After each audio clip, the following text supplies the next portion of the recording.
I'm here at Somerletyon Hall in East Anglia, one of the finest Victorian historic houses in the UK. I'll be meeting with Hugh and Laura Crossley, Lord and Lady Somerleyton, whose family have lived here for over 160 years. I'll not only be looking at some of the historic interiors, but also some of the restoration projects that are happening right now, as well as the very impressive Rewilding project.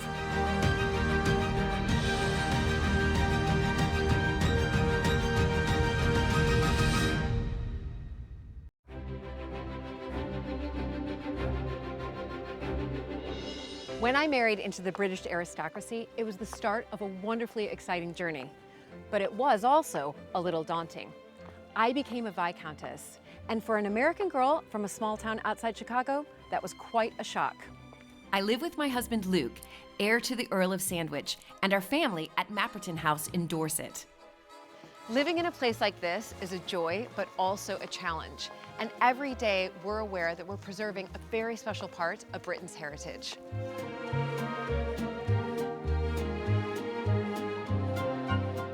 Mapperton has opened up an extraordinary new world for me, and I can't wait to share it with you all.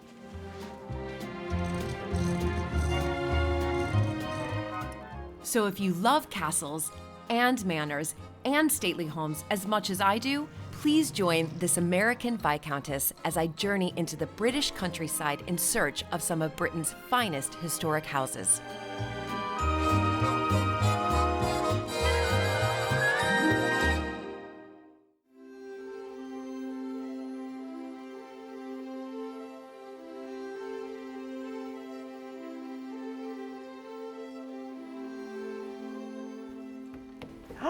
Hello, hello, hello. Lovely to see you again. So nice to see you.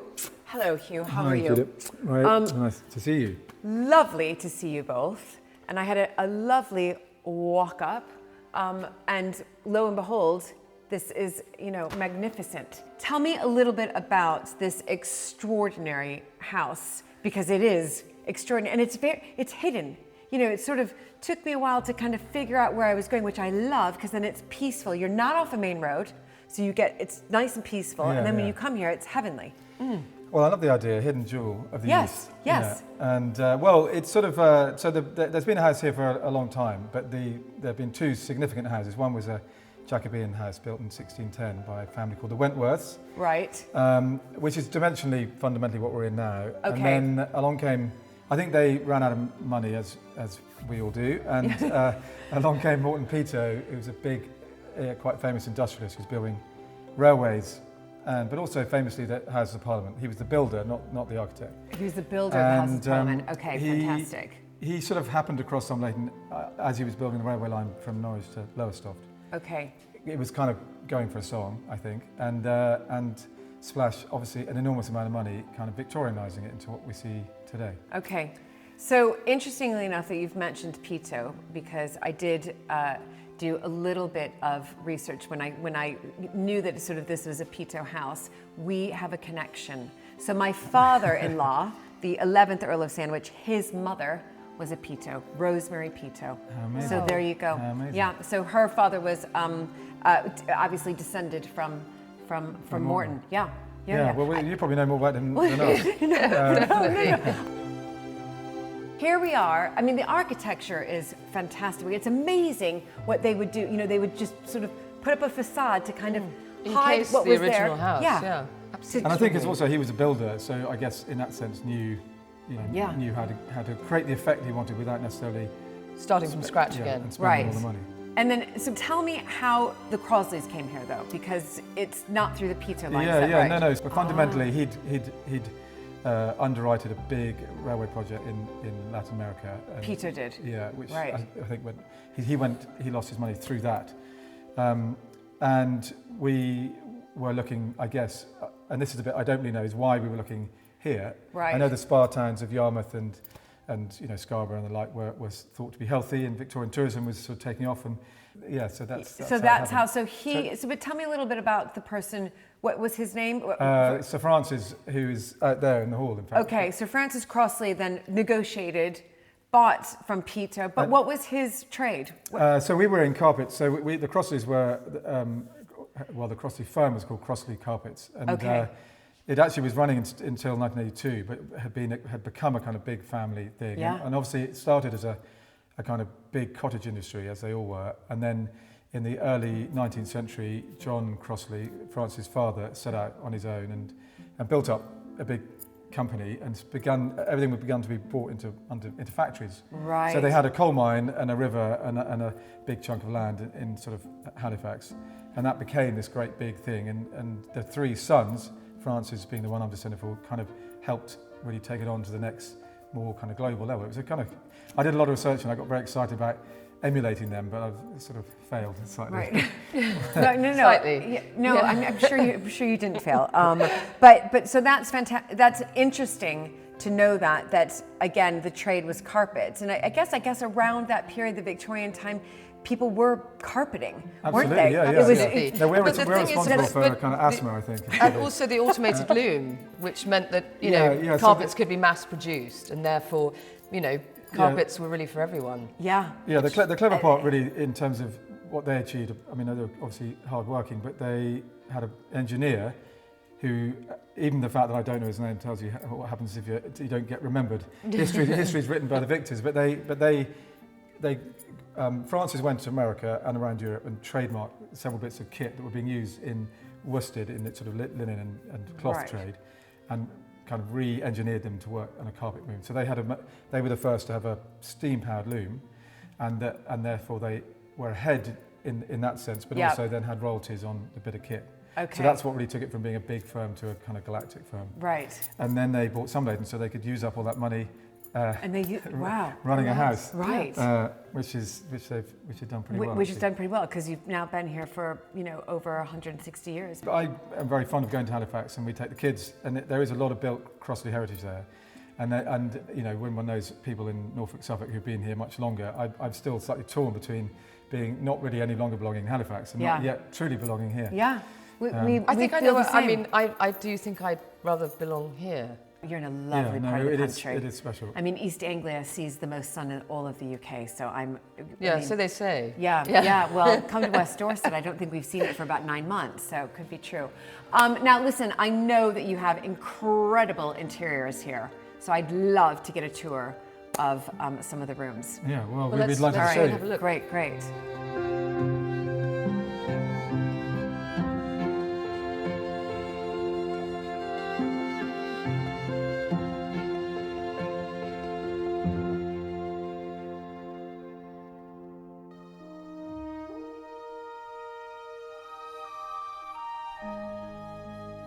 Wow, so I'm entering in, and I have this amazing view. That is the And west this front. is the original front of the house, in fact. Oh, is it? Yeah, so that was one of the You reverses. came in the of rear entrance. I've been downgraded. Crikey. So this would have been the original entrance. Yeah, so Peter put the parterre in and changed the orientation so that all the traffic comes in the back. You use this door, yes? Yeah, Obviously, we to do. get onto the parterre and to Yeah, and you can bring a vehicle. I mean, we don't really do it, but you can, in theory, bring a vehicle around. And right. I always imagine And it's taking. west facing, so you do get wonderful sunsets. Yeah, which it's is very lovely, special. and that fountain is fantastic. Look at it; it's just bubbling over. Okay, so we're going to go left or right? Let's go right. Okay, I'm This is the library. loving this color as well. Was this at one point, one large room rather than a suite of rooms? Well, I think we think not, and we haven't got a very conclusive set of plans from the 17th century. But I think, having studied other buildings of the same period, that this sort of arrangement of having kind of 4 interlocking rooms along the front of the house was quite standard. Right. And I think Peto sort of kept to that really. But this one, the library now, originally the library was actually in what is now the dining room, and this was originally the dining room but was double height, which must have been a fabulous space. Yeah. So my great-grandparents put an extra floor in with more bedrooms in the 1920s. And then because I guess less and less servants, they moved the dining room to be a bit closer to the back end of the house. Right, which makes and brought sense. the library in here, which, it works very well. I'm noticing the color because I love walking into rooms and seeing what other historic house homeowners have done.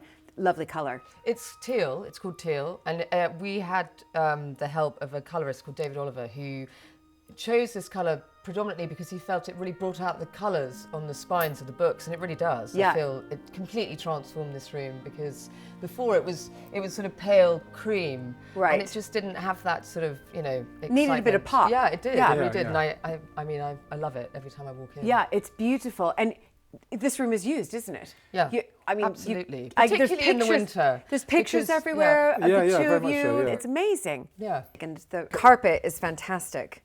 Yeah, it's sort of got a few Is this worn patches. It came, this from, it came from a Crossley London house. that's Yeah, what I was back in the gonna day ask. when there was a lot of money washing around, we had a Carlton House Terrace, a big.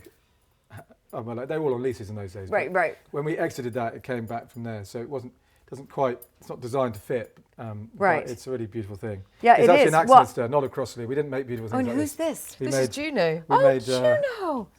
Hello. Hello, June. Hello, Juno. No, I needed to ask about a carpet. I was waiting for one Yeah, to yeah. turn And up. it's the so only there one we that go. isn't a Crossley carpet. It's far too pretty. No, there are some really nice, pretty ones, but this is actually an Axminster, Okay. and we're constantly trying to work out how we can repair. No, I know. We have the It's same. not- I It's, think you just it's have on to the let it live list. its life, and then If let you it come die. up with a good method, do let us know. It's on the list that gets that long. All right, should we head through here? Yeah.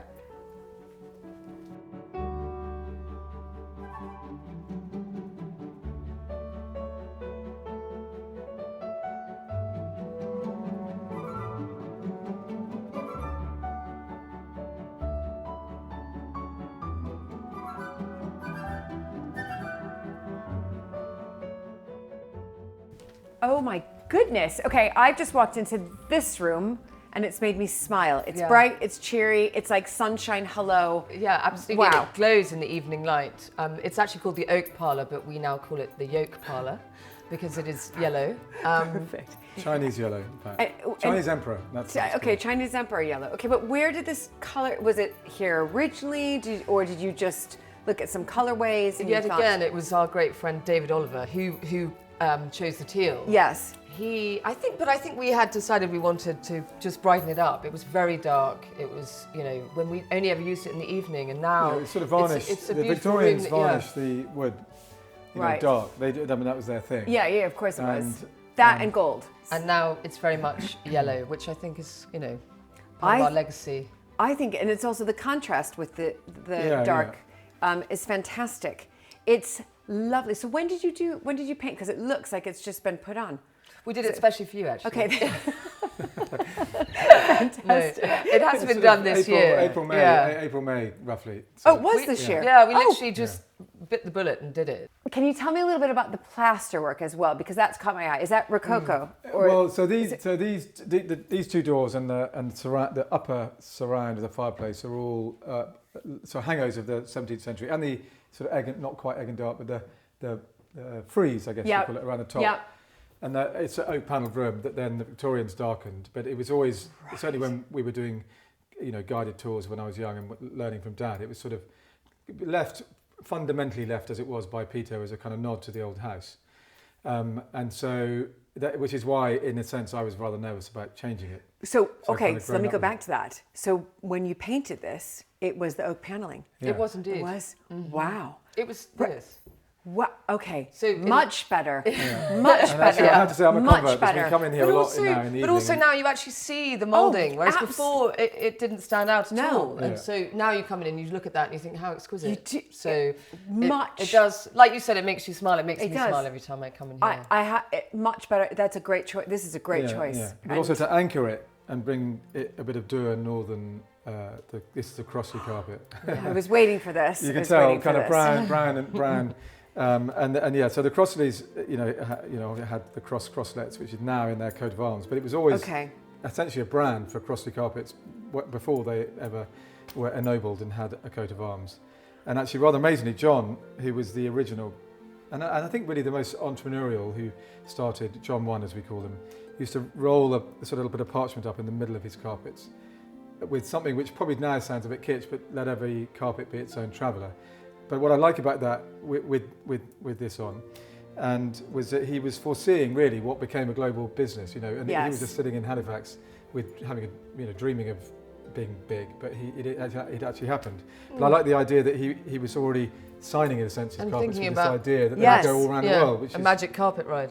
Well, Yeah. that's maybe he was. Maybe yeah. he was Maybe into that- Aladdin. That's right. Yeah, right. Exactly. It's just, it's beautiful, but this works so, I mean, everything It does works bring well. out the best in It all really things, does. And do you use this room? Now, obviously, we use it much more. And Yeah. we used to only really come in here in the evenings, and now it's a beautiful room. It's All really, times of day. It's really beautiful, I have to say. I love this room. I mean, I love the library as well, but I think the yoke Yeah, parlor they're nice. They work well together. could be my favorite. Okay, well now I need to go see the other room, which is The ballroom. screaming red. Yeah, There we go. We love bright colours. Fantastic. Okay, I have lots of questions. I'm going to start with the sort of red-pink silk. This Panels. is Gainsborough silk. This is Yeah, absolutely beautiful. And we're It actually is- in the middle of trying to get it replicated because we're doing a restoration project in right.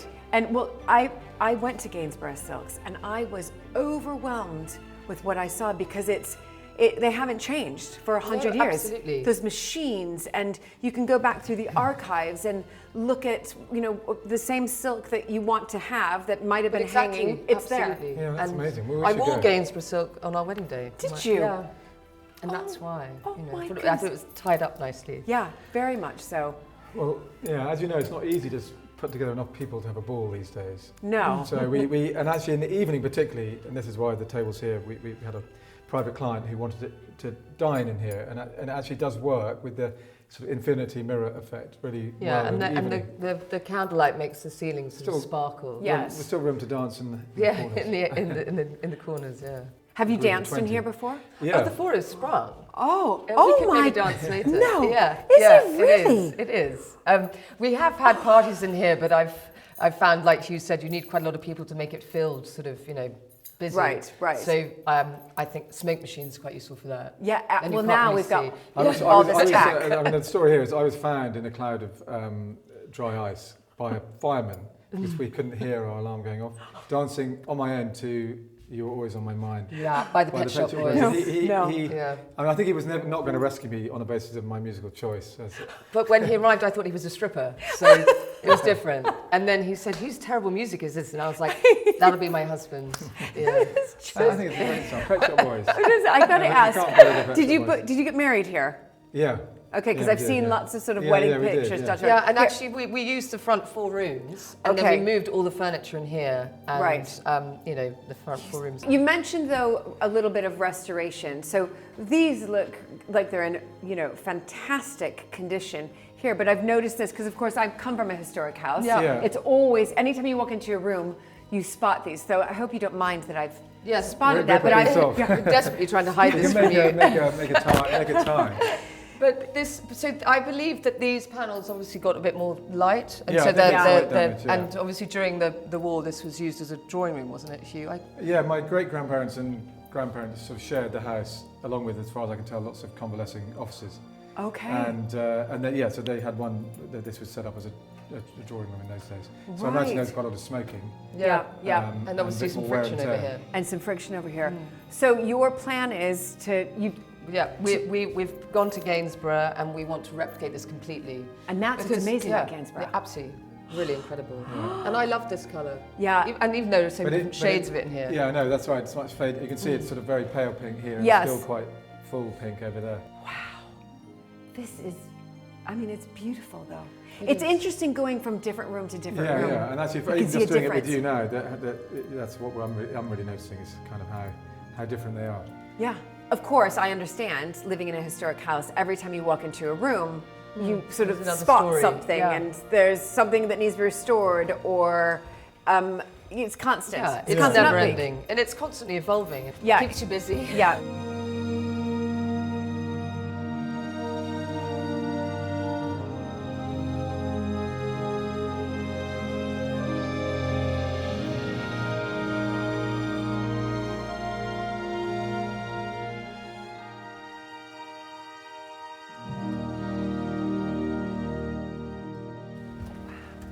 Oh my goodness.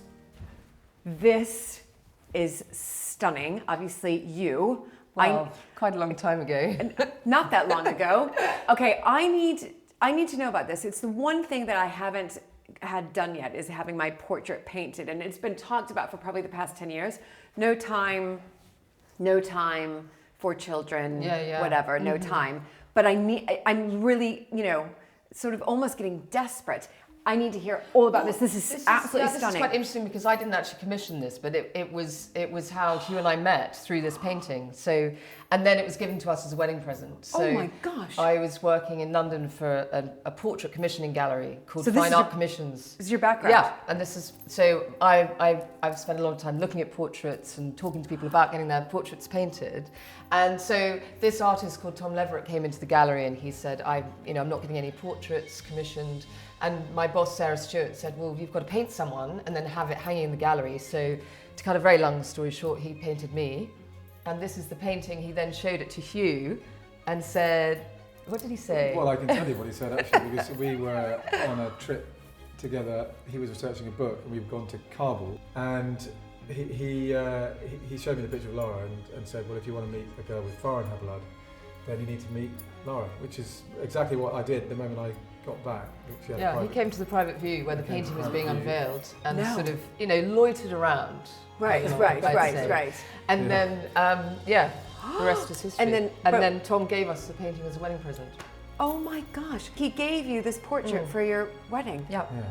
How it is stunning, I have to say. I've got to, and every time I see a stunning portrait like that, I think, I've got to do it before You've got to get I painted. go all grey. Do you see? I do want to get it done before I'm all grey.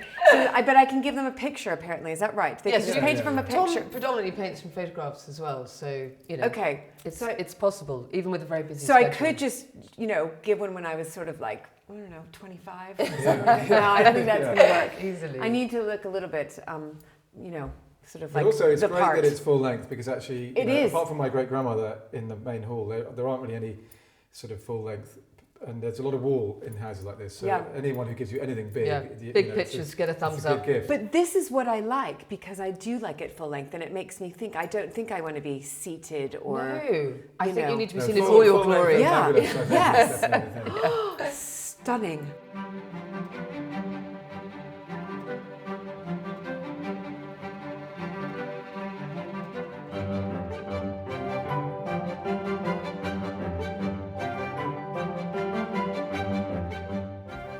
So many rooms. Okay, this room's nice and open, not a ballroom. No. No. Well, we call this the morning room, and ordinarily we have a lovely big table in here because it does get some lovely morning lights. Yes. And for private hiring of the house, it's a lovely room to have breakfast in particular. Yeah, absolutely. So you'd move a table back in here. Yeah. We moved it for an event the other day, but originally it was a billiard room. So when I was a child, it was sort of green. There was no table, funny enough, but it was still in the kind of green baize sort of billiard room. Now that has caught my eye up on these beautiful plates I yeah. found in the cellar actually, you? I thought how beautiful they should be on display, and they're all hand painted from Worcester, 1800s. I mean, absolutely stunning, and you're right. You to display them much better than leaving them in the cellar. In a box in the cellar. Yeah. Had to build a cabinet to display them. Well, yes, that was the only downside. And then tell me a little bit more about the overmantel here. This is actually from the library when it was originally the Great Hall. So when the dining room was double height, with a big overmantel, it either got sold or broken. I'm not sure, and they put it back together here. Okay. But I think for me the kind of lesson, actually all the way down to mum and dad, was that they were incredibly good all through the generations of just reusing stuff, whereas now people tend to, maybe cast stuff aside. I like the fact that they were keen on giving things a second life in a different way or a different place. It looks beautiful in here, I think. Yeah, it's stunning. Who's on either side? So we've got summer and winter. Okay. I Yeah. Look at winter, really cold. Well, I wish she would rear her head a little bit more this summer. Yes, absolutely. Certainly does in the oak But- parlour. But we've had the sun today. Yes, absolutely great. great. And then notice these plates here. Yes, they look They're beautiful there. there. I love it that you've hung them here. It's lovely and warm in here. Oh, wonderful. Yeah, this is a fragment of the winter garden that still survives. Oh, brilliant.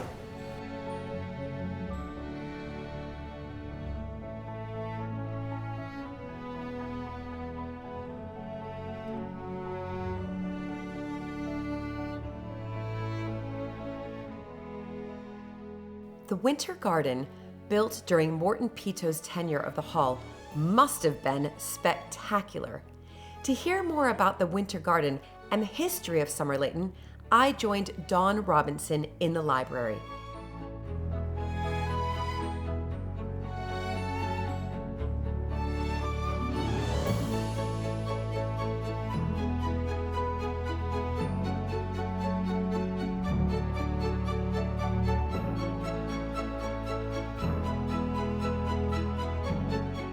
Dawn, it is lovely to be here with you. One of, I guess, my real interests are about the history of these houses and kind of how they evolved. Yes. So of course I love hearing the stories of the living history, the custodians that are here now, like Hugh and Laura, but going back into the past, and you have been here for how many years? Over 40. I started in 1979 altogether. Wow. Yes. Oh my goodness. Seems ages ago now. Right, but you must have seen so many changes because of course I have, in yes. 1979 it was still relatively new that houses were opening up to the public. You know, it was a sort of a, you know, not many of them even at that point had opened. I first started to work for Who's parents, the late Lord and Lady Somerleyton. And I've built up over the years my history knowledge. So if a visitor who came through happened to ask me a question and I couldn't answer it, I would research it. So the next time if I was asked it, I would then know, or hopefully know. Yeah. And so I find history fascinating too. Yeah, There's an absolutely. awful lot of history here over the generations that have lived here. So Right. I've got several guidebooks over the years how the house has changed. And the very first opening of the actual house, Yes. because they used to open the gardens even, I believe, when Morton Pito was here. Okay. But the actual house itself wasn't open to the public until Coronation year. That was in 1953. Well, that's actually quite early on if There you is- think so that about was it. the present Lord Somerleyton's grandparents who opened it. Wow. Then, yes. Right. Because of course that's right after the Second World War. Yes. When these historic houses, you know, many of them had been requisitioned. Yes, they had. The owners came back. They were in such a state that some of them, you know, it was too expensive for them to restore. And so there were so many houses that were pulled down. There was, so sadly, they're no longer here. Yeah.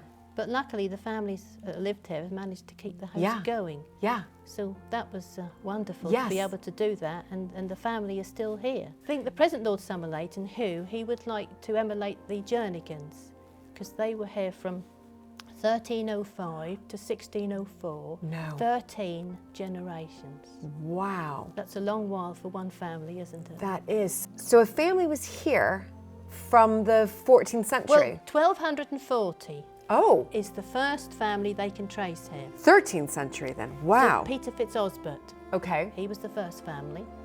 And then we move on then through marriage to the Jernigan family. Okay. And then the Jernigan family, as I said, were here for the 13 generations. Incredible. And then they sold the house to John Wentworth. And I believe he came up from Ipswich in Suffolk. So he Okay. was a Suffolk person. And he Right. bought the house, and he was the one who rebuilt it into the Jacobean manor house Right. around about 1610. We had very much the Dutch influence with the Dutch gable ends Yes. and everything then. Yes. And then the Wentworths, they were very much royalists, and they stayed here until 1672. Okay. And then they sold out to Admiral Sir Thomas Allen, whose portrait is in the oak room through there. He retired from all his naval duties, and he lived here. And then he died in 1685.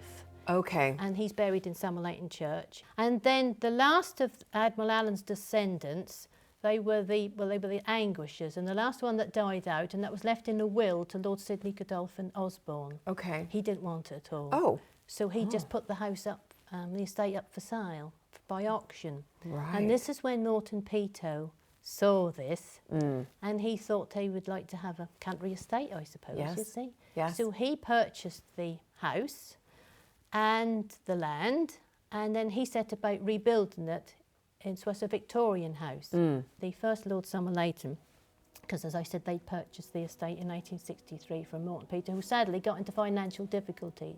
Right. So Why he had to then sell it He had off. to sell off. So that's how come the Crossleys came here. They've been here now since 1863. Wow. Dawn, can I just ask you a little bit about these? Are these all guidebooks? These are all guidebooks over the period of years, some from before I even started. Gosh. Yes.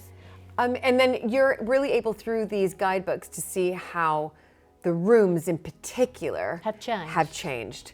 Exactly. So can you show me just a little bit, because I've done a lovely tour with Hugh and Laura, and I just want to, I have in, of course, my mind's eye what these rooms look like, but it'd be interesting to see what they were back in the past.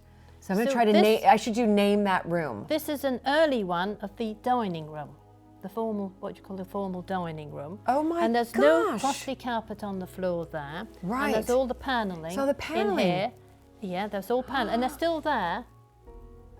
But and then when late Lord Somerleyton, that's whose father married Belinda in 1963, a few years later, she decided to lighten the room. Okay. And they changed it to that colour. So they painted it. Painted it. The panelling's hidden up at the back here. Yep, yep. The ceiling is in the style of Robert Adam, and they had the crossley carpet made for the floor, the same as in the oak room, with the crosslets taken from the crossley coat of arms. Yes. And then, of course, when Hugh and Laura came, they changed it to the room that you see now. That's a real transformation. It's amazing to see what each generation does. And then what about this room? This hasn't changed an awful lot, because this is where we are. Oh, yes. We're sitting now. This is the library. Yep. Now, when Norton Peto lived here, this was his grand banqueting hall, and it had a very high ceiling in here. Okay. And the fireplace, which was moved with the figures of summer and winter into the morning room, used to be here with a big overmantel, but the overmantel disappeared. And you can see there's still the same carpet in here. Still the same carpet. Yep. Then the other room is the oak room, which is now entirely different. Yeah. Oh my goodness. That is the oak room? That's the oak room. Right there. Right there. Sort of the bright, happy, smiley face. Yes. That's lightened it a lot, having that colour. It was a very dark room. It was. Now I can see why. This has just recently gone through a huge transformation, because it's been the wood panelling up until Hugh and Laura. Yeah. They just changed it, just the last few months. And this book is before the crossley carpet again was put in. Yeah. So it's quite fascinating. It's fascinating. To go over the records. We all need to see records and see what how the house has changed through the different generations. Yes, absolutely. That have lived here.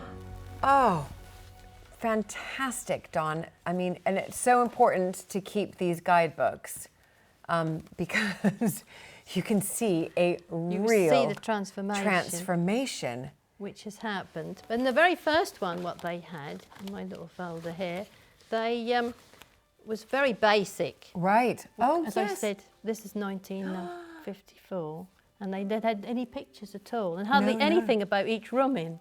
Love that. And is that just a?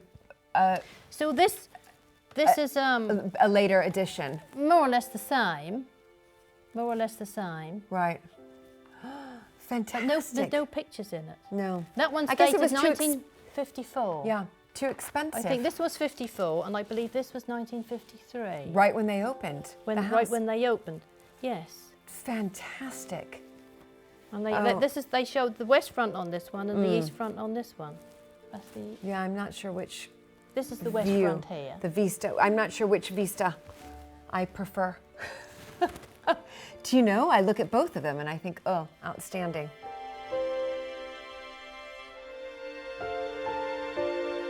Now, what do we have here?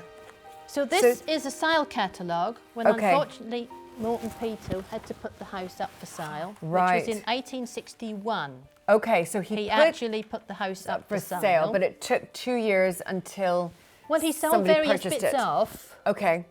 And before Sir Francis Crossley actually purchased it. And the late Lord Somerleyton, again, because I did work for him for a few years, that's his father, I have to keep referring to him. Yes. He did tell me that his great-grandfather was a typical Yorkshireman. He waited for the price to get rock bottom before he bought it. Well done him. Well done him. So this was done... This is a plan of the rooms then, and that was done in 1861. Yeah, and I can see... This is called the sale catalogue. And it's very good condition. It is very good. Somerleyton Hall, grounds plan of mansion. So they're referring to it as a mansion. And of course the rooms then had different names. The oak parlour was the music room. Right. And we got the billiard room, which is now of course the morning room. Which is the morning room, It yes. was known as the conference room when the late Lord Somerleyton was here, because they used to hold various conferences in that. And obviously. then is the drawing room is what, And the I always ballroom, is called it right? Yeah, the white and gold drawing room. Yes. And of course the Crosleys then called that the ballroom.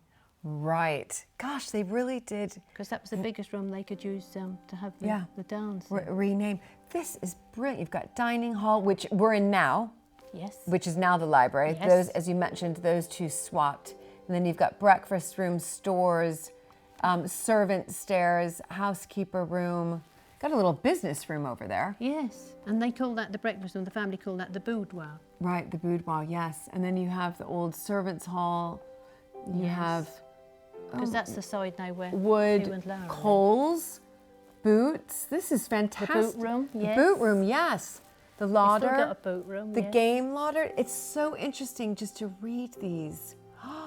How Look, times change. You've got the cloaks for gentlemen. And ladies. Entrance and ladies. Gun room. Everybody had to have a gun with them. a gun room. Cloaks for ladies, as you mentioned. And then you've got all of your stables here. The stables. And your aviaries. But this is absolutely That's fascinating. in such good condition It too. is. And to see how well it's that's been just kept. And that's all listed, all the different things. There's the winter garden and the palm house. What was there? All we've got left now is the little bit of the winter garden through there. And here's a photograph or an engraving, I should say. Oh my gosh, look at It's that an engraving. No. Of the winter garden with the huge fountain in it. So what happened to the winter garden? The upkeep was just too much. Was too much. And with the First World War looming and the gardeners were going off to fight. And as I said, there was a team of gardeners just to look after that. Right. And they just couldn't do it. They couldn't do it, so They it just couldn't fell do it. into disrepair. And so they decided to dismantle it. Right. So that took a little bit of time to dismantle it. But they've got some of the statues still left. Oh, in fantastic. there. Yes, and they've still got one or two statues about in the grounds. But they've got apricot and fig houses. Wow. And because of course, yeah, those Victorians, they wanted their exotic fruit. This is a view of how this room, What? how it was. No. What?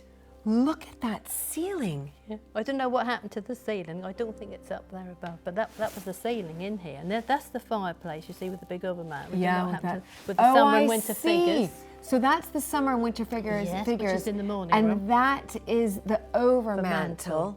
Yeah, that no one knows exactly where it's gone. Where it's gone? No, it's just disappeared. Oh my goodness, it's fascinating to see this. At least you have a fantastic record. Do you see? I mean, that's so important. What a treat, just to be able to imagine what the house was like when Sir Morton Peto was here, but in particular, to see that lovely engraving of what this room used this to look. room You used wouldn't to look believe like. it otherwise. Unbelievable. You couldn't imagine No. it, to say it was a grand No. banqueting hall with a Yeah. high ceiling. Incredible. You never know. Some generation in future might look at that engraving, and think, do you know what? I'm going to take it back to that. Well, you never know. You never know. You never know, do you?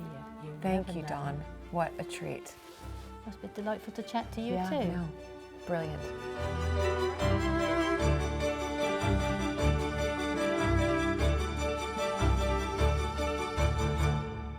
Somerleyton Hall has been reimagined by each generation who have called it home.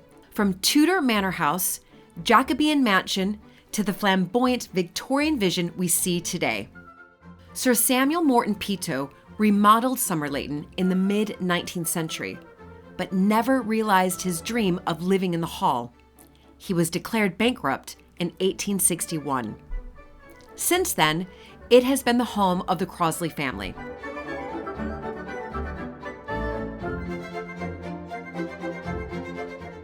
So Hugh, ever since I arrived, I've been fascinated by this clock tower.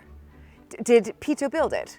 Well, yeah, so the house you see today was kind of largely his creation, and what's sort of not so much known, he was one of the big building contractors of the Industrial Revolution, and he built Nelson's Column, he built the House of Parliament, and a lot of the railway infrastructure in East Anglia, so he was quite a titan of industry. Yes. So Prince Albert created a competition for what we now all know as Big Ben. Right. And it was actually run by the Dent family. Yes. All the great clockmakers of the world kind of entered the competition. So anybody could apply from all over the world. It was an international, okay. And obviously most of them European. And Voullamy, if I'm saying it right, a French clockmaker, very famous, was sort of runner-up in a sense. Anyway, Peter obviously thought, I'll have a bit of that, and kind of rebuilt, well, bought the clock and built a tower for it to be housed in. Oh my gosh. So it's kind of indirectly famous. Yes. Hanging on the coattails of Big Ben. This could have been Elizabeth Tower. This could basically have been Elizabeth Tower, yeah. Oh my gosh, but how clever of Pito to say, all right, I'll take the second best one and I'll house it here at my house. And it's wonderful to see that it's, you know, still ticking away and still making beautiful noises. Yeah, there's a slight marriage split between me having grown up with it, and I kind of need the sound of the clock as a sort of, like the tower, you know, but ravens need the tower, and Lara loves putting the silencer on so it doesn't chime because she doesn't need it, but anyway. Yeah, and what's the maintenance around it? Is it a lot of maintenance? I mean, it's what is this? We're looking at sort of around, you know, over 150 years old. Well, yeah. So I mean, the answer is in my time. I mean, actually, just before sort of 2016 to 18, there's a very good Norfolk-based clockmaker who does other clock towers and church clocks, and he did a sort of 2-year restoration, taking everything apart and cleaning it and. Right. I can't remember of one before that. I mean, I'm no doubt maybe there's been a previous one.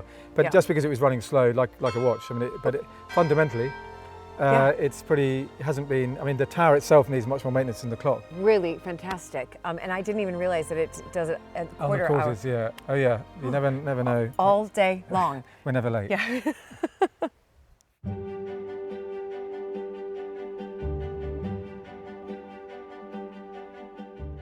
So this is the kind of mid-19th century Avery that extends all the way along here. Right. But this octagonal section that you see scaffolded was in a really poor state of repair. So we're delighted to have a historic houses grant without which really I wouldn't probably be doing it. Right. But it's well done. Needless to say, we found a lot more problems than we thought. Always the case. We've broken the back of it. Right. So was this built by Pito as well? Obviously, when you came absolutely, yeah. That was quite a popular sort of Victorian, I guess, addition to have an Avery. Yeah, I mean, I think what's interesting, particularly right now in the context of aviaries, is that in those days, as people were pushing around the world and bringing back exotic species to kind of show off, you know, our plan anyway is once this is done, is to, you can probably hear in the background there's a turtle dove, pair of turtle doves, but it's to put things in it for breed and release that are missing from the UK countryside. So it's got a kind of up-to-date reason for being, rather than exotic birds that would have fitted mid-19th century. So, and it's quite important that, because otherwise, kind of why restore it to a degree. Yeah. So it's. And of course, it falls in line with the whole Rewilding project that you're doing here as well. Now, can I? Hi, Hiya. I'm Julie. Hi, Julie. I'm Dave. Hi, Dave. I'm always interested in speaking to the craftsmen who are here, recreating or stabilizing and doing what you need to do to make sure that this survives for the next, 170 years. Yeah. So what have you been working on since this project started? Well, basically the whole thing was rotten. Yeah. So we've used the wood called sapele to do the construction work. We've basically replaced the ring beam on the bottom. We've also replaced the whole ring beam at the top. Right. And at the moment we're putting another ring beam through the middle section. Okay. Very small percentage of the wood that we managed to save. Right, because it was so rotted? Oh, so rotten. I mean, this facade here is the original detail that we've managed to save, but obviously that will flow all the way round. You'll have to get somebody in to do the detail, the carving. Well, hopefully Dave, yeah. Will you do that as well? Yes, yeah. Oh my gosh. Yeah, I'll do the carving work. We're just doing the slow process of getting it structurally sound first. Yeah. And then once that's complete, we can then start doing all the detailing work. That's probably the most fun. Oh, definitely. Yeah. Yes. Yeah, because it really brings it to life. And it must be quite nice working on a day like this. Oh, it's absolutely gorgeous in an idyllic Is it always the sunny in East Anglia? That's what everybody tells me. No, it rains and it's cold. Okay, cut. Anyway, thanks, Dave. This has been amazing. It's always fun for me, as especially as a historic house homeowner, just to see the restoration projects that go on. So yeah, Lovely. Well done. Thank you. Done. Thank you. That's a pleasure.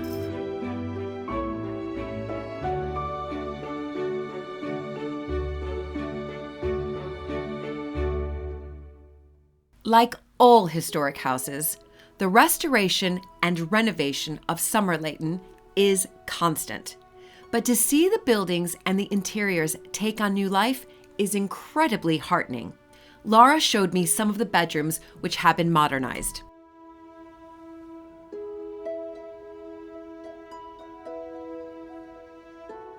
Right, so how many bedrooms do you have in total? Not the ones that are just used by I guests. think we have about 19. Right, so yeah, lots of I mean, lots that's of if space. you include the bedrooms in the tower. Oh yeah, absolutely. You must include Yeah.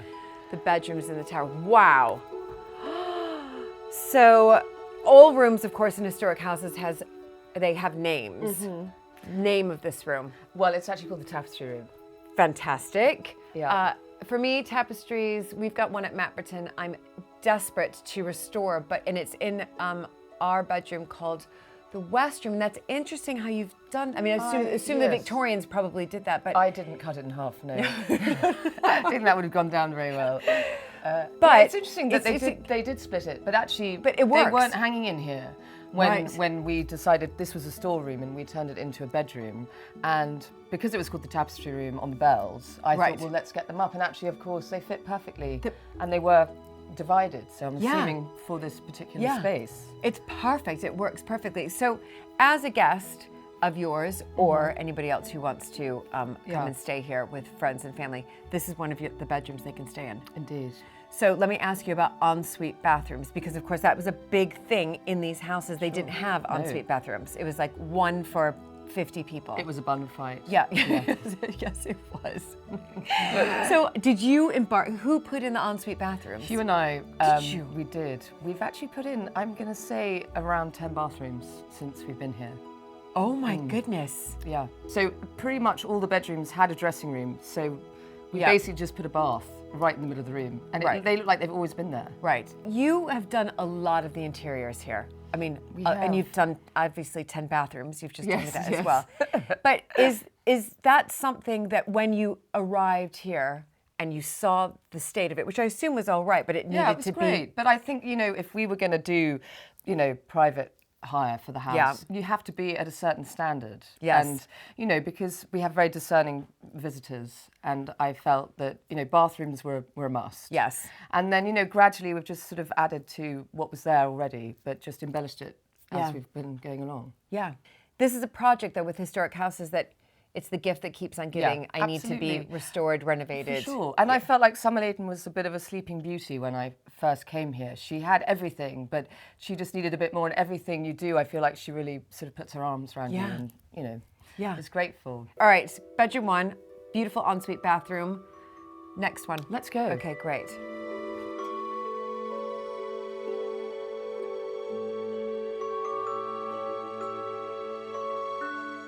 I'm already loving the color in here. Colors, but Yeah, the main color. This is called the Crimson Room. And as you can see, I'm not really a minimalist. No. And this was my husband's nursery when he was a child. Really?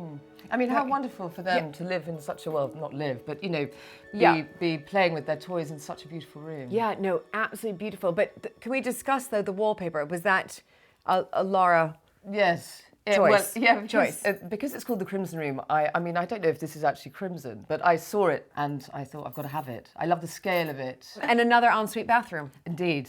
And that was Hugh's nanny's bedroom. Oh my goodness. Yeah. So let me just ask you, coming in here and from, I guess, one historic house owner to another who's married to not only the family, but the historic house itself.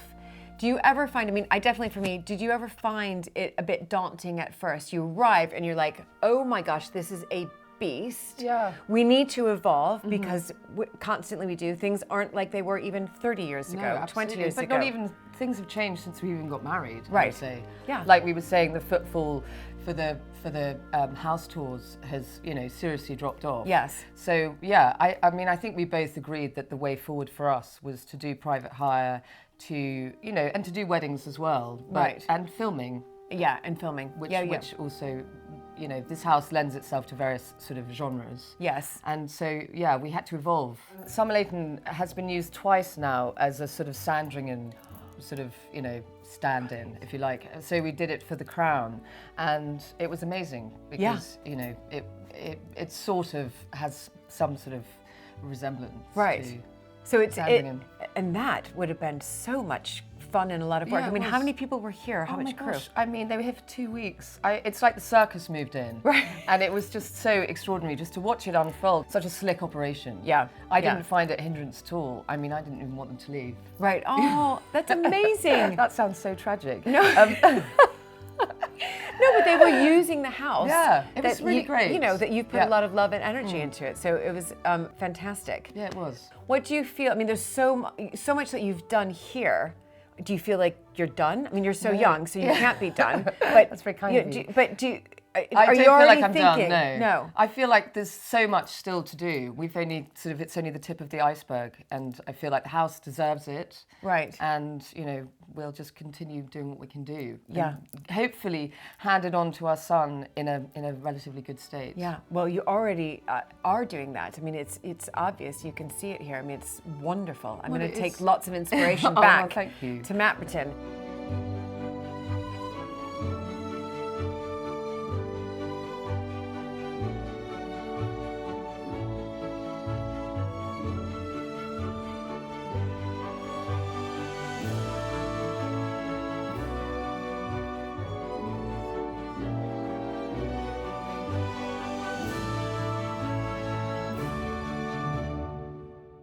How historic houses are lived in has changed dramatically since the early 20th century. But guests to Somerleyton are given a glimpse of the Downton Abbey days during their stay.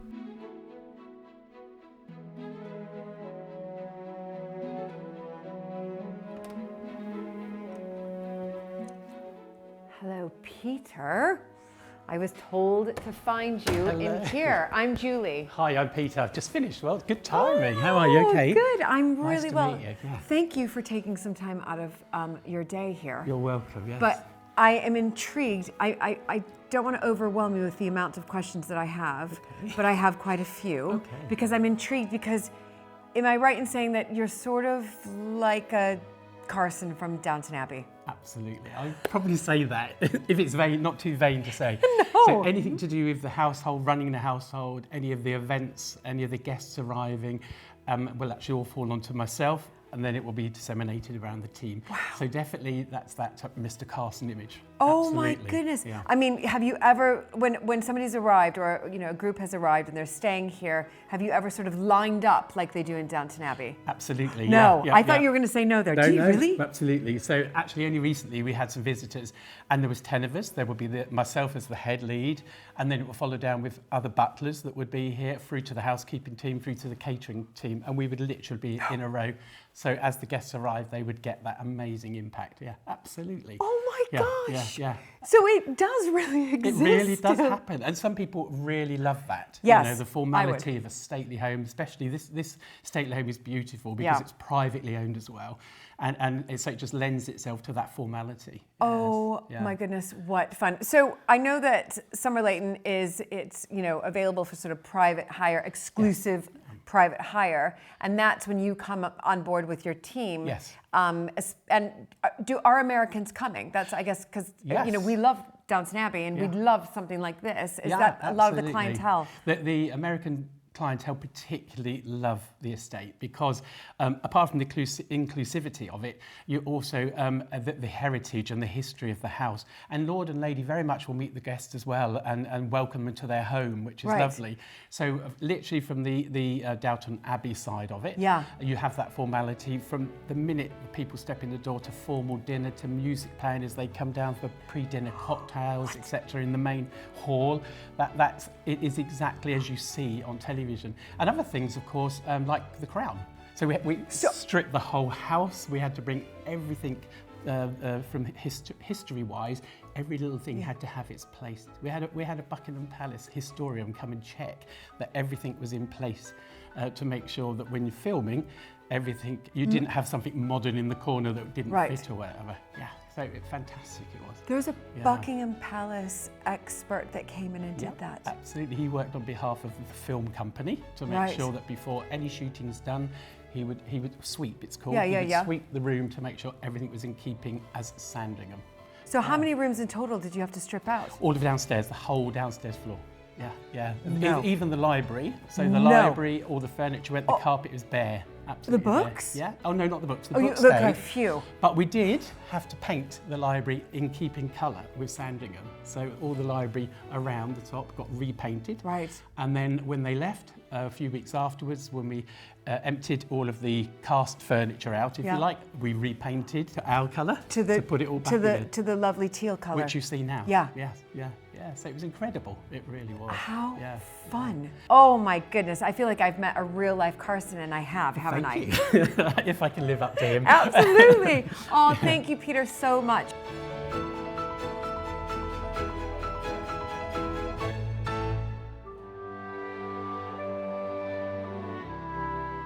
Hugh and Laura have reimagined Somerleyton Hall for life in the 21st century and beyond.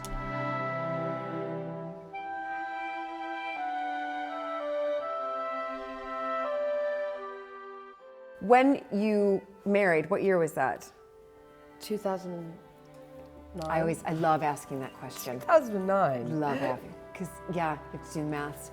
2009, you come in here and you think, right, I mean, it's vast and there's constant work. Did you have a priority list? Did you have an idea of what I think for me, the priority was the kitchen because, very much unlike Hugh's, parents or, his grandparents, they didn't really use the kitchen like we do now. Right. Because they had people that would cook for them, for example. And obviously now that we just don't live like that. So that was the biggest thing for us, was creating a kitchen that was the real heartbeat of the house, which is what we've done. And that was that took quite a long time, didn't it? It was about 7 years it took us to get planning permission and then to, get the design. It involved quite a lot of demolition, and as you know, the principle is to not demolish, even if it's not particularly nice. So it took a while. And you got that planning permission? Yeah, we did. Because of course, with the listed house, 10 years ago, it's difficult. Yeah, so we demolished some pretty nasty extensions. Okay. That had been added on what would be the servants' sort of wing of the house. Right. And so essentially we would bring it back to its original facade, and so it looks so beautiful now. Right. Whereas before it was just add-ons and outbuildings and so on. And we both had the same vision. We wanted to bring it back to the original facade and have these beautiful doors, which we copied the doors in various other rooms, out onto a terrace. Right. So we get a beautiful kitchen, but also a very nice private terrace. Yes. Which is an incredible luxury when your garden is open to the public. So we... Right. Well, it's a necessity, in fact. Yeah, it's a necessity. When your garden's open. Yeah, but because as much as we have, of course, we're spoiled on the one hand. We have these absolutely extraordinary gardens, but...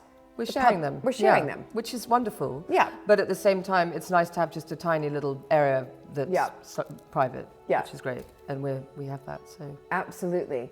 Okay, so if I'm doing the maths right, married 2009, kitchen takes around 7 years?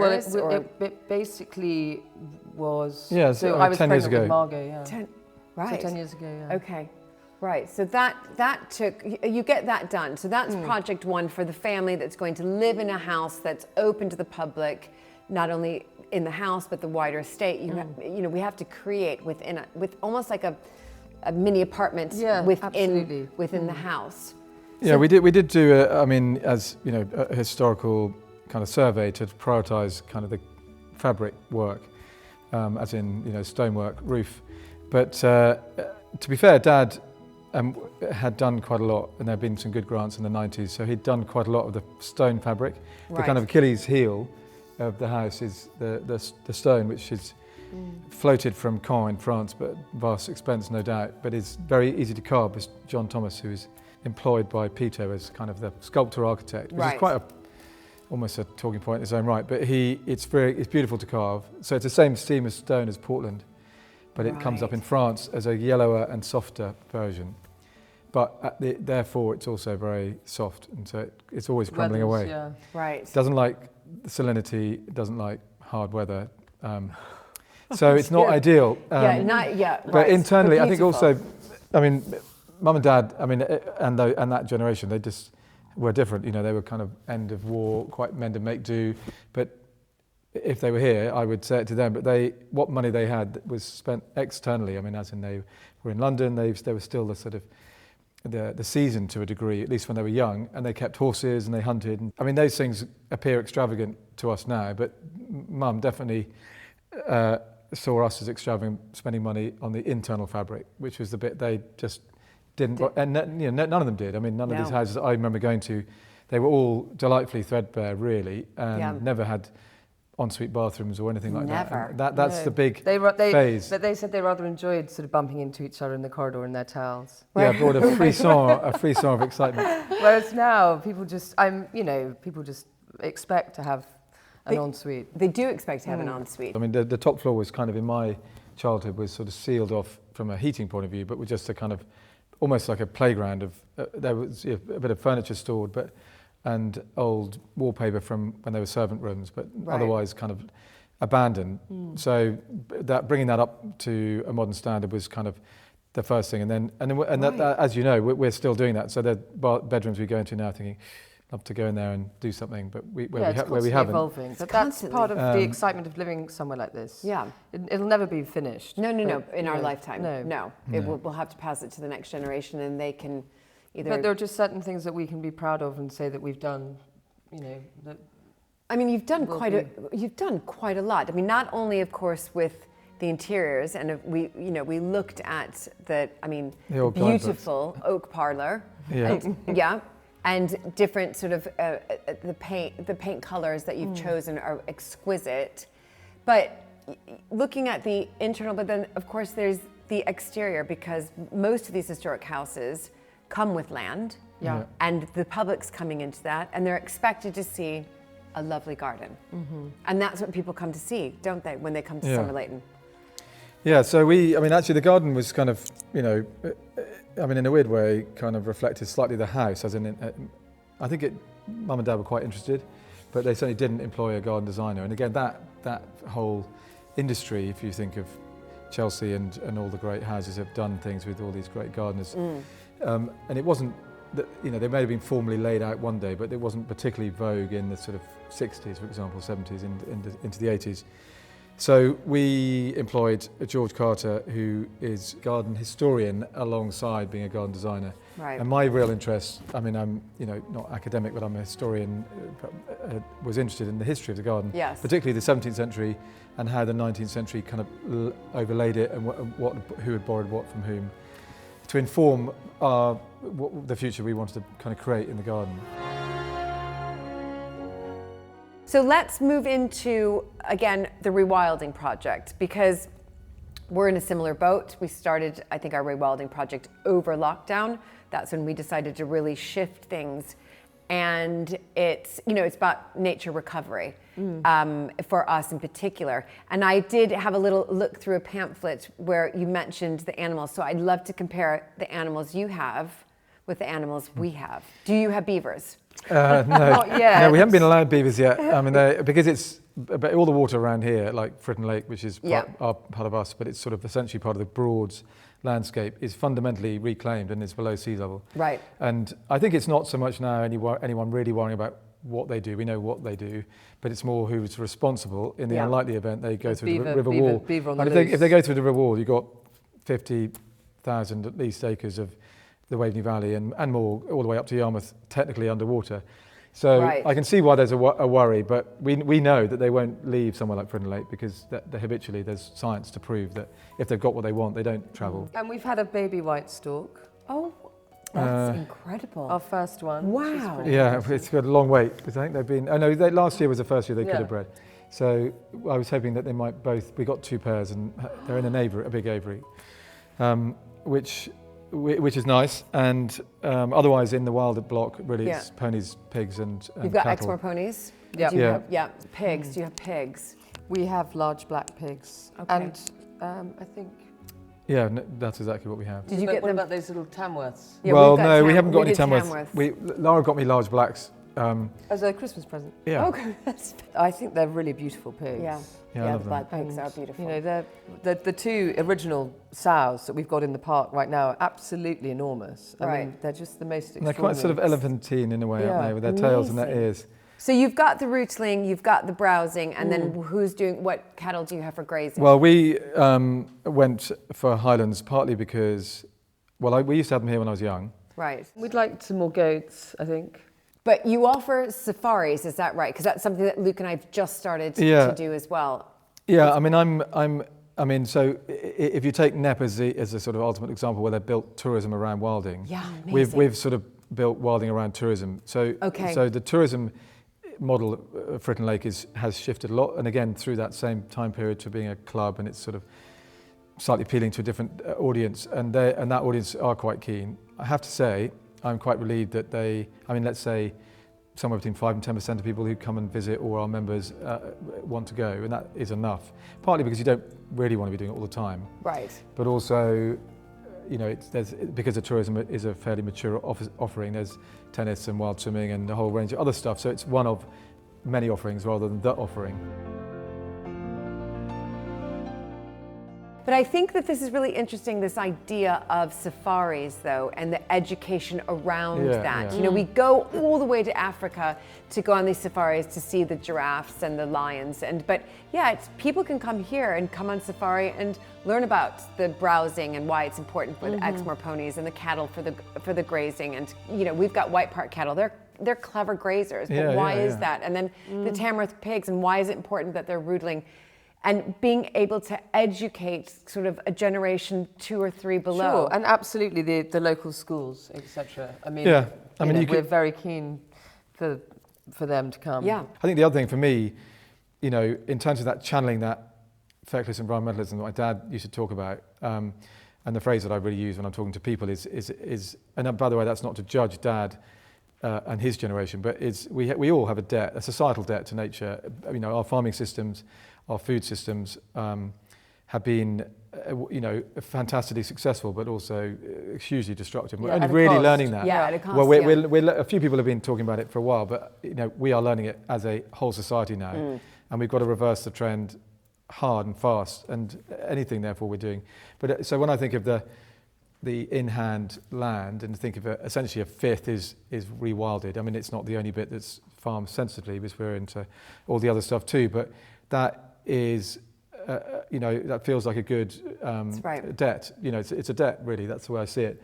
But then commercially, I think the other thing I'm the first to admit also is, I am extremely lucky, we are extremely lucky that the poorest land, farmland, not only a lake, which is a reservoir, and important in that respect, and therefore chemicals and all that, but also it's where our core tourism asset is. Right. If it was sort of, I don't know, over there on the other side of the farm in the middle of nowhere, great. So it lends itself to safaris. It's extremely lucky. Yeah. And to tourism, and it's, it's, as you mentioned, it's about striking that balance. It's not saying, I'm going to wipe out food production on the estate that I have. It's finding the balance. I'm going to do a bit of food production here, farming, on the land for us in particular that is arable. But for us, where we've got marginal farmland, it made absolute sense for us to do the rewilding. And I think it's striking that balance. And also it's educating, I think, an older generation in particular on that balance, because of course they're all coming out of the war, and it's all about food production and rationing and food production and where are we going to get our food. But you can do both. Yeah. But let me then just touch on also just the tourism that you've created at Fritten Lake, which I'm lucky enough to stay at right now, and it's an amazing place to come in. It's everything is outdoors. You can eat outdoors, you play tennis, you can go wild swimming, you can do laps in the pool, you can have, you know, sauna. You've got patong, you've got the floating sauna, you have, what is it, beach volleyball, almost like a beach. So it's getting people outdoors, immersing them in outdoors, but at the same time having the amenities that they want. A comfortable, lovely bedroom. There's a bar down there, so at night I can get my pint, which is a very English thing to do. So you've been able to, I think, very much combine something that, somebody like me would want to come in, experience nature and the sweet smell in particular in the summer, but you know, at night I want to pull a pint. Sure. And absolutely. or I a feel glass like of also rosé. the lake for me is almost quite American in that, you know, a lot of It is. I mean, and I've definitely stolen ideas from those wonderful, you know, summer camps. Well, That's what I grew up in. Yeah. So What's when the I film? Well, Dirty Dancing when they were at Kellerman's. Yeah. The Kellerman's. Kellerman's is always It in is. the back of my Kellerman's, mind. East Anglia. I mean, when I I'm not sure if that's a good thing or not. No, when I Well, first it's saw pretty the cool, lake, Kellerman's. it literally reminded me of my summer holidays. We went to a lake every single summer. I literally looked at that and I was like, oh my gosh, it's Lake Geneva in Wisconsin, not in Switzerland. No. It's so been again, like you said, we're very lucky to have the lake because it is an amazing asset as far as tourism is concerned, because you just want to give people as many things to do when they're on a break or on a holiday, keep the children entertained, but like you say, be outside, not on a device. Exactly. Reconnect with the natural world. It's really beautiful. Yeah. And also what's great is because it's a club, everyone's got this sort of shared interest. For those who are members who come regularly, and then when you're on holiday there, you become a member for that duration of your stay. Right. And it's great. And it's a lovely place to go and, you know, just meet people if you want to sit at the bar and pull a pint, like you say, in the evening. So, you know, I feel passionate about it. Yeah, and I think it's just incredibly pioneering and genius because you've really taken, I think, your ideas and implemented them in such a genius and different way, because of course the easy path to take is the one that we've all been taking: weddings, events, open up the house and the gardens to the public. But we do need to, as the next generation, we need to evolve from that, because we've got to keep changing and adapting. Adapting. Yeah, absolutely. Exactly. So with the change, and so the footfall obviously was dropping off anyway before COVID here. Well, so cheap flight's really the we big did have to change. think about how we were going to evolve. Yeah. The way, you know, we made the estate work for itself.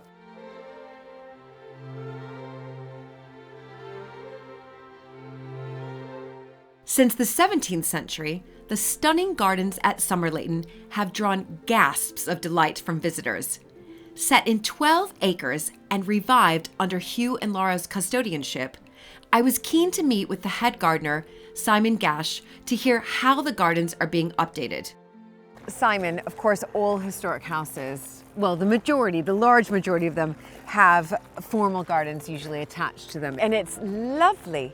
It's fantastic that this used to be the entrance, is that right? I guess the formal entrance. That's right. So the long Lime Avenue opposite, that was the driveway in. Oh my gosh, So that's dating back from the 1700s. Right. Came through here, there was buildings on here, and this was a courtyard. Right. So this actually was the front of the hall. This was at the front of the hall. I see. Yeah. It came through there, and then they would go into this big grand entrance. Oh my goodness. Now you as head gardener, you not only have this room here, but you have the walled garden.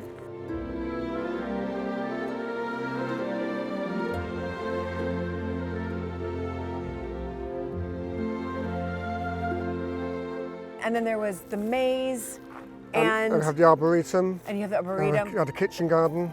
Right, and oh my goodness. And then we have a rose garden. Right. And various other little areas which we're reimagining, if you like, okay, to add more interest for visitors when they come. Fantastic. And how big is your team? We've just gone to 4 gardeners. Okay. So wow. Right. It's quite a challenge for 12 acres, especially with the weather we've had this year, all the rain. And yeah, no, it's been, I know, quite a bit of an upkeep, especially with the rain in particular. I also wanted to just ask you about just your time here. How long have you been here? So I've been here 5 years now. Right. My role coming here was to reinvigorate the areas which were falling behind, perhaps, if you like. Right. And weren't up to the standards of, say, the West Front here. Yeah. So and that's what we've been doing over the last 5 years. Yeah, and are you pleased? Yes, I am, actually, because I only have to talk to the visitors and they've who have been here over the years, and the general feedback from them is it's just wonderful. There's so much to see compared to what it used to be. Yeah, and especially, you know, I obviously was wandering around through the walled garden in particular, but the lovely Victorian greenhouses, I think they're so beautiful, and of course that's where they used to grow, you know, exotic fruit and all of that. And is there a plan to do something a little bit more with them, do you think, in future? Yes, so we're in the middle of a grant application. Okay. To basically bring them back to their former glory. Okay. So the peach cases, for example, at the entrance of the wall garden, they're the only other surviving peach cases at Chatsworth Hall. So they're really quite unusual. Yes. And we still use them as peach cases. We grow peaches, nectarines inside them. Incredible. And then as you go in, you've got obviously the other ridge and furrow glass houses, and they're really fascinating actually, because they're the only surviving ridge and furrow glass houses on mainland UK.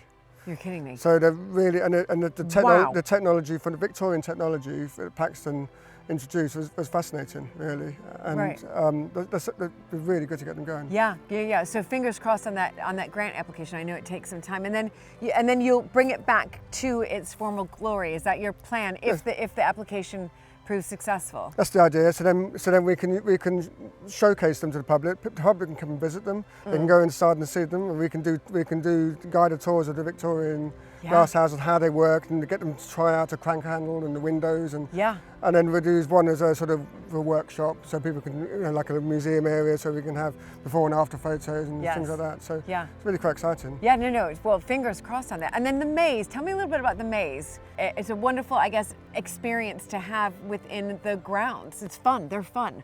Absolutely. I mean, it's the one place we have school children groups come in to come and get lost in the maze. Right. You know, it was designed by Nesfield back in the 1840s, 1850s. Planted in yew hedging. Yes. And it's been part of the gardens for over 150 years. Incredible. And then lastly, what is your favorite part of the garden that you just feel is just so unique or magical, or you just love, you know, just sort of staring at it?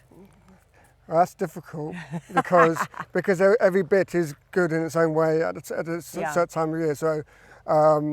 So in the spring, the wall garden, spring and early summer, the wall garden's looking great because we've got the alliums out, the herbaceous perennials, the hostas. We've got the kitchen garden in summer when everything's coming into flower and fruit. We've got the jungle garden when that's coming out, and the gingers and bananas in September. Amazing. We've got the rose garden at the end of June when that's over 1,000 roses in there. Wow. So every area has its own interest, and then all year round you've got the West Front, and that's the beauty of the building, and the arboretum with all the trees.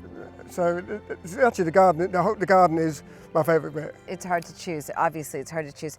And for the future, do you have any plans? Well, I like to think that I'm carrying on the work of the Victorians, who had a lot of big plant collectors, by increasing all our range of interesting trees, shrubs, whatever. So we become more botanically interesting. Yes. So, and that's what they would have done if they were still around. So I'm carrying on that vein because we don't have a set plan of what used to be here. There's no sort of historical records of this border was growing this plant or that, etc. So therefore, it's our own interpretation. Yes. Working around the design of the 1850s. Yeah. How fun though. Definitely. I mean, really, really fun. Thank you, Simon. It's always wonderful to meet the head gardener. I feel very honored. Yeah, it's a pleasure. So much knowledge. One day I'm going to get a green thumb. Not today, but soon. Oh, good. Lovely. Nice to meet you. The view from the formal gardens leads out into the Rewilding project. On such a glorious summer's day, I took Hugh up on his offer to head out on safari and to meet Rob Raven, farm manager of the estate. So this is the 5th year of no intervention. It hasn't been sprayed for about nearly 20 years, but we were still cutting. That abrasive cutting, destroys or damages the last little bit. You know, the molehills, the ant hills, and all that sort of stuff. Oh my gosh! So, storks. just a quick. No, the young. So the pair on the right. Yeah. Okay, so the young one, in fact, is somewhere in the long grass. That's a bit annoying. Wait, the young, so which one? Okay. Yeah, so these pair on the left haven't yet bred. They've laid eggs, but they haven't unfortunately hatched. You created this pen, yes. Yeah, we built this, and you know it's probably just about big enough. And actually, this year this pair just had one chick only. Right. So that's great. But you know, the idea is to build up a bit of a colony in there, and then allow some of them out. Okay. Maybe to the big seed, and they might use the big seedies behind us.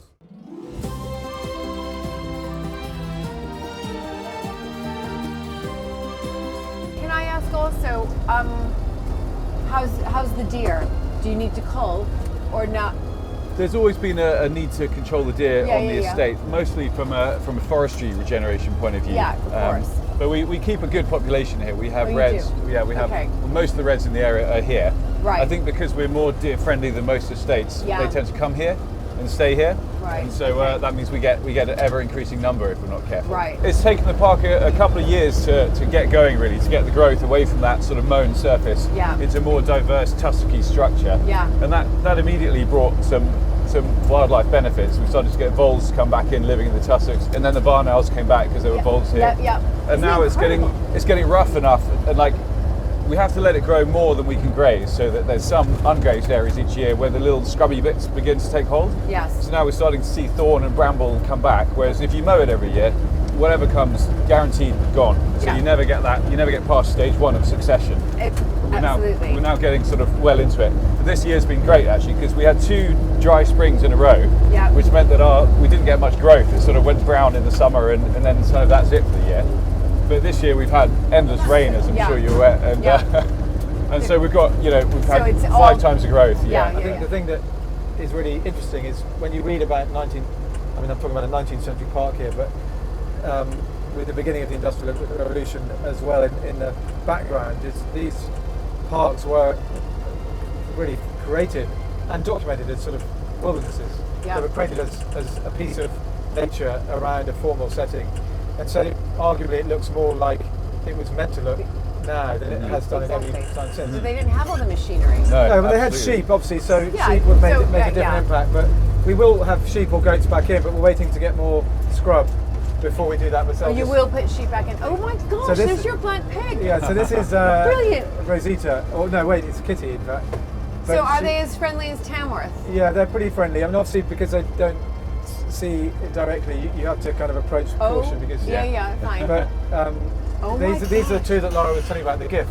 Yeah. So they bred the ones that are in the wild block, but they've kind of retired to the park. And she's had a good time in the pond over there. Yeah, look at those ears. She's sort of 7 now, 7. Yeah, must be. Because before. How many? What? How many sows do you have? Well, so we've got 4 in the wild. We keep 4 breeding sows in the wild block, and then these 2 are just retired. They're not breeding anymore, but they're just retired here because they were kind of pets. Right. So we can't kind of take them. I'll let Luke know. I really wanted to keep it. Oh my gosh. But her sister is like twice the size of her. I don't know quite how that happened, but they're very happy. And you forget, of course, no one thinks. I mean, I didn't know until 7 years ago that pigs were grazers. Fundamentally happy on grass, and obviously they like noodling and they like other stuff as well. They're like us, but they through the summer pretty happy grazing. Yeah. No, exactly.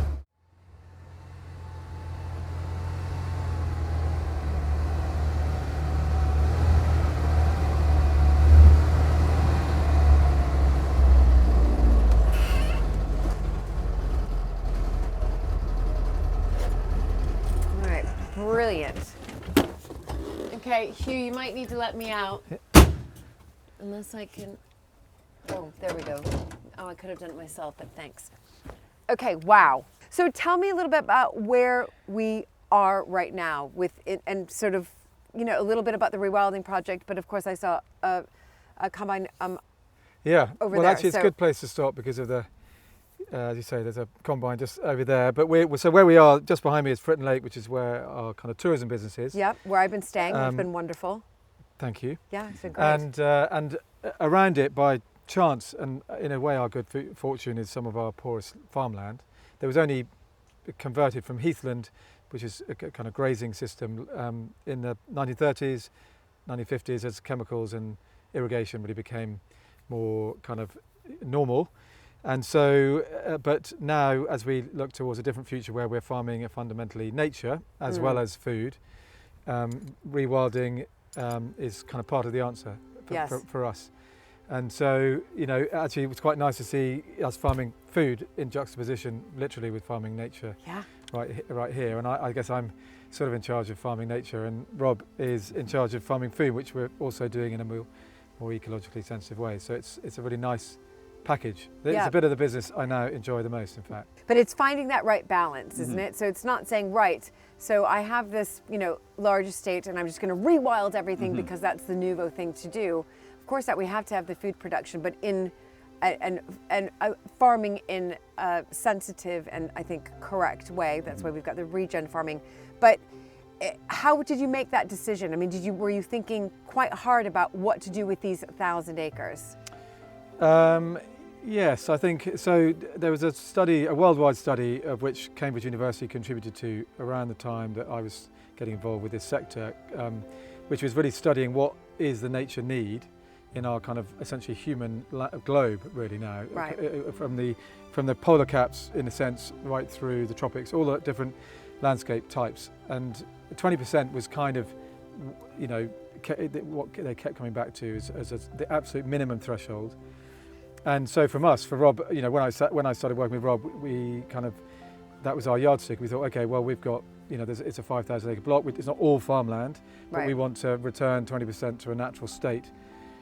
Most of that is around here because it makes sense for it to be a big block. Yes. But also, actually, we're doing it within the arable farm as well. What were these fields prior to what I'm seeing today? Well, I mean, this potatoes, cereals, you know, you name it. It's very light sandy land. Yeah. What I've kind of learnt really from Rob is that, you know, sandy land is, I think I'm right in saying, is if you're looking at the sort of microbiology of soil, if you think of sand on a beach, there isn't any really. Yeah. In the same way that there isn't any in absolutely solid clay. It's a land in the middle that we all get excited about. This is fundamentally sand. And so it's either nowadays rewilding, or a version of rewilding, and restoring heathland, I should say, or it's farming spuds.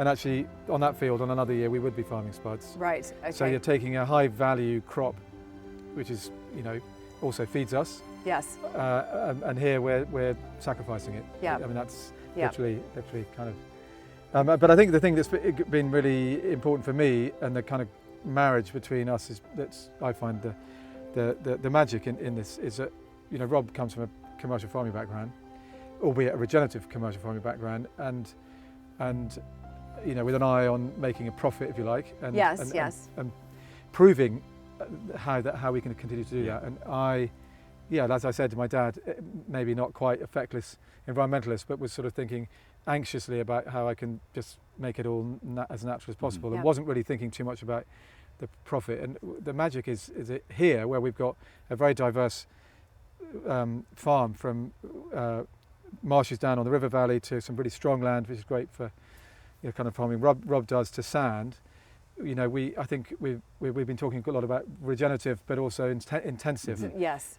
In the same conversation, which is kind of miles from where I was when we started. And Rob's dragged me there. We really wanted to strike that balance between food production and habitat restoration, because you're right, it would have been easy to just rewild the whole thing. Right. And it would have had great, you know, consequences for the environment, but really anyone else in the world can say, well, it's fine for you to do that, but what are people going to eat? Yes. We really wanted to demonstrate a model where we can show that you can produce good food, you can do it profitably at the same time as restoring ecosystems and returning habitat, you know, to the farmed landscape. Because if we can do it here, then anyone can do it. It becomes a scalable model. Absolutely. And I think that's something we both would be really proud of, showing that it can be done. So that's why we have got this, roughly 20% is in habitat restoration, alongside, you know, farming in a, yes, regenerative, but also commercial. I think the other thing that's kind of really easy way into this conversation is that, what I always say anyway, is that the things that we most rely upon as humans, networks and a diversity in our lives that keeps us going, keeps everything interesting, is exactly what we've deprived nature of in almost every way, in almost every place. And so this, and also the ecological regenerative farming, we've got a lot of what we call wild edges running through our farm network to connect this sort of place to the river or wherever it might be, it is just giving nature back some of the things that we actually thrive on, because they thrive on them too. It's really that simple. And what's magic for me is that rather than that being just a rather romantic vision, which is kind of where I started, is it's also a commercial one too. And and I think that's right. I think it also has to be commercial. Yeah, absolutely. 100%. Yeah. I mean, otherwise, it's preserve of those who can do it because they want to. Because they want to. Yeah. No. I mean, we don't hold back. That we make it very well known that there is a commercial benefit to it as well, and there should be. I mean, I think the other point I'd like, it's a sort of borrow from Rob, but it is correct to think a few years ago. People were saying, well, why would you do that? Why would you leave an edge to your field? And sort of scoffing slightly at me. Yeah. And having done the math, if you like, with Rob, and we have this thing we talk about of saving time, saving money, saving carbon, and saving nature. And if you think about those, all four are critical to a business. It's now really, when I talk to other farmers, and it doesn't matter how big or small they are, I'm talking about arable farmers. Yes. It's not really. I sort of used to sort of suddenly slightly recoil from that criticism, and now it's really very much, well, why, you say to me, why would you do that? Well, why wouldn't you? Yeah. Because actually all of those things really count. I think the only real block to this process, anywhere, whether it's in the States or here, is culture, in fact. Once you've unlocked that idea that you could have an ecological corridor through a landscape of any size, then it becomes really obsessive and really interesting and rewarding. So And actually, if you're the first one to do it, people will say, kind of pointless, and it is pointless if you're an island. You need to be connected. We need that connectivity, so we want to contribute to being part of that, and more and more farms are embracing this. Yeah, absolutely they are, and that's what's so exciting about it. I think more and more farms are looking at how they can also contribute to biodiversity or the health of the crop in a positive way, not in this intensive farming, and that's where good old regen comes in. Yeah, so the last trick is getting the consumer to not just want this, but also to eat this, in the sense that you can't really, that's the one big thing for all of us, is you can't continue to, you can't do ecological restoration on a kind of global scale without scaling back meat production and dairy production. That's the bit that the consumer's got to catch up with, and I think we, society, have got to, whether you're a farmer or consumer, pay the price of our excess, in a sense. I did see 2 black pigs. Yeah, they came and had a look, and then they wander away. And I was listening to you talk, and I thought, that's why I could see you smiling. Maybe they're going to come here, but they decided to living in the landscape of fear. Exactly. But wonderful to see this, and just to hear more about what you're both doing and how you can make it work. I think that's the most important message. Well, if you want to see the spreadsheets to prove that it works, then I believe that's you. That's the bit that I feel pretty good about. Yeah, no, absolutely. I'm a believer. Luke and I are we're in it as well, so which is very exciting. What an absolutely wonderful visit to Somerleyton Hall. Hugh and Laura's energy and imaginative spirit is setting the course for the future of this historic estate.